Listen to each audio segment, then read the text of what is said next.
What's going on, everybody? It's Sam and Hunter back with The Educated Consumer. We want to touch on credit score requirements today when you're looking to buy a home. What a fun topic. You check your check your credit score lately, and you're like, hey, wondering if I can buy a home. What can I get approved for? What loan should I do? We're here for you. Absolutely. As your trusted mortgage advisors. Right. We're going to talk about some credit score requirements and how does that what fit loans into are available to you. Yeah, so I love it. I guess without further ado, let's talk about loan programs. Let's talk about loan programs. So, where do credit scores fit and what loan should I do? That's a big question. We get it all the time, right? Hey, what loan product should I do? Here's my credit score. Where do I fit in? And again, vital to talk to a mortgage advisor, somebody who really understands the game, who has been doing it for a while, who can tell you with a volume that they've closed, right? Vet your person that you're working with. But from a mortgage standpoint, as far as, hey, my credit score is this, what loan should I put myself into? The first one, conventional loans, right? What qualifies me to go conventional? Typically what we see in our marketplace, higher tier credit, established in their jobs. Typically, most conventional loans we're seeing is 720 credit score and above. What can you get approved to still go conventional? You can still get a 620 approved, right? Crazy to think that you can get a 620 approved, but if you've got a bunch of money down, good job history, all that kind of stuff, you can fit into that bubble. But when you dip below that 720 credit score, it's really impacted on PMI, that monthly PMI, if you're not putting 20% down, and the interest rate, right? And you'll feel that big. I was going to say, if you're below 700, unless you've got 20% down or substantially more, if you're drifting like 660 and below, it's not worth it. No, the FHA loan is a great loan. Don't be scared of it. It really, when you think about conventional and FHA, the big one is credit score driven. How much money do I have to put down? And so when I look at it from a percentage standpoint and I'm advising the client, if they're 720 and above, yes, most likely we're going conventional. It's going to be the best terms. When we dip below that 720, get into that 700 range, you're kind of teetering. Really, we can throw it into 680 and 720. Then you want to make sure your advisor's showing you both. What does FHA and conventional look like, right? And then below 680 really is going to fall you into probably an FHA Talk loan. to us a little bit more. I know you mentioned the FHA loan. Yeah. What is the FHA loan? Yeah. So FHA loan is, they'll go down to a 580 credit score, right? It is typically somebody who maybe doesn't have a ton of credit established, right? Young credit, not a lot of credit out there, new in their careers, kind of fit into that FHA bubble. We do, I would say it probably owns about 30% of the market right now, roughly? Yeah.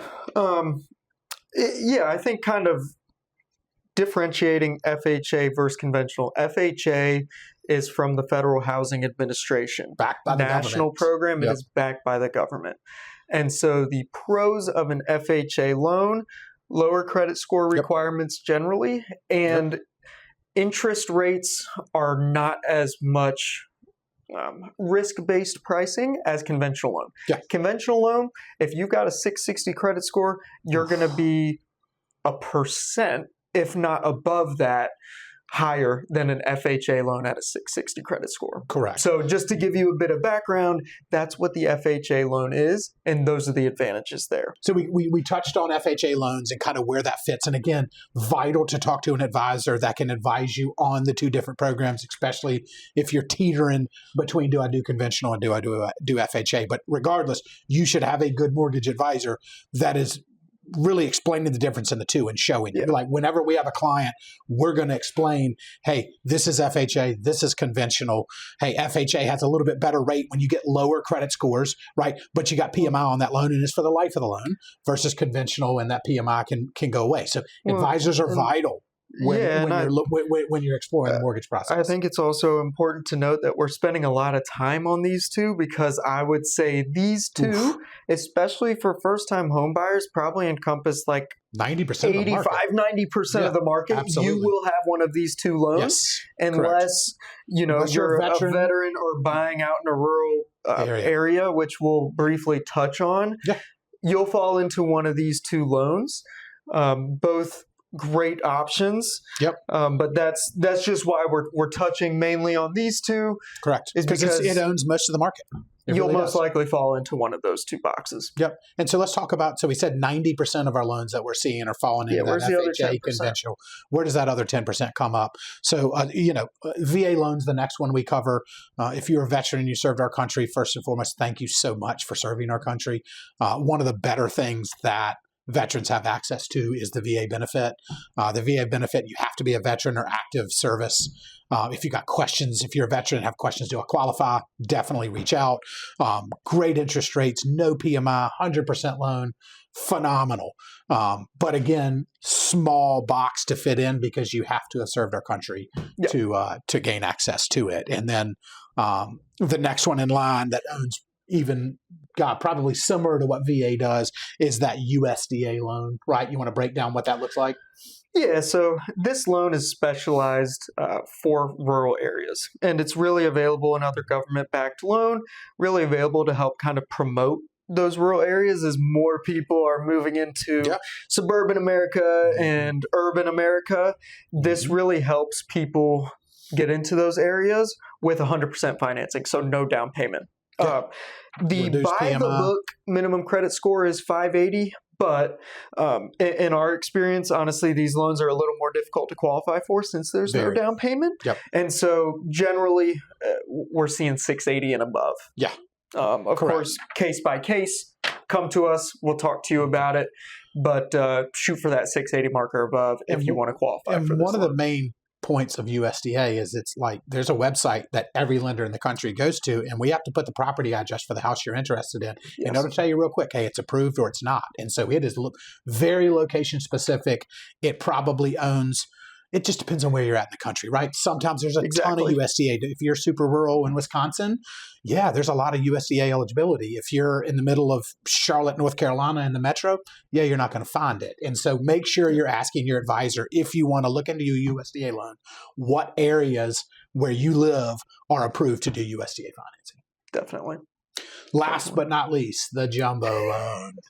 Our favorite, right? Right. This is for you $2 million buyers out there. Yeah, correct. If you're out there watching this video, this is for you. I mean, here's the thing about a jumbo loan.